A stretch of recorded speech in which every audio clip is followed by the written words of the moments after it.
સુરતમાં પોસ્ટ ઓફિસને બોમ્બથી ઉડાવી દેવાની ધમકી ભર્યા મેલથી પોલીસ દોડતી થઈ। નાનપુરા સ્થિત પોસ્ટ ઓફિસને મળી ધમકી। તાત્કાલિક ધોરણે પોસ્ટ ઓફિસ બિલ્ડિંગ ખાલી કરી દેવામાં આવી।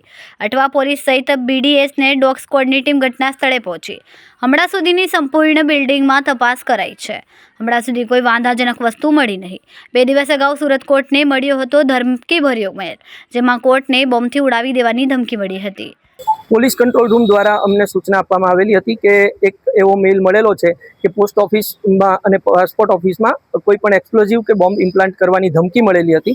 જે ધમકી મળ્યાને અનુસંધાને પોલીસે તાત્કાલિક પોસ્ટ ઓફિસ પર અને પાસપોર્ટ ઓફિસ પર જઈ પોતાની કાર્યવાહી કરેલ। BDDS ટીમ, અમારી જે બોમ્બની ટીમ છે, એને બોલાવી અને તાત્કાલિક સઘન ચેકિંગ કરાવેલું છે। તમામ જગ્યા ચેક કરવામાં આવેલી છે અને હાલ અત્યારે કોઈ પણ આવી વસ્તુ પ્રાથમિક દ્રષ્ટિએ કોઈ મળેલી નથી અને એની સમગ્ર BDDS દ્વારા ચેકિંગ કરતા આ ધમકી જે મળેલી છે એને અનુસંધાને કોઈ એવી શંકાસ્પદ વસ્તુ મળેલ નથી, જેથી હાલ સંપૂર્ણ શાંતિ છે। મેલમાં શું જણાવવામાં આવ્યું હતું અને કઈ રીતના મેલ આવ્યો હતો અને કેટલા વાગે આવ્યો?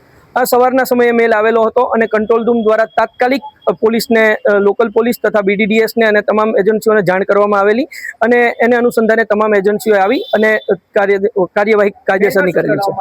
મેલમાં પાસપોર્ટ ઓફિસ તથા જે પોસ્ટ ઓફિસ છે એમાં એક્સપ્લોઝિવ કે કોઈ પણ બોમ્બ કે એ પ્રકારના કોઈ પણ ઇમ્પ્લાન્ટ કરવામાં આવેલાની ધમકી આપવામાં આવેલી હતી।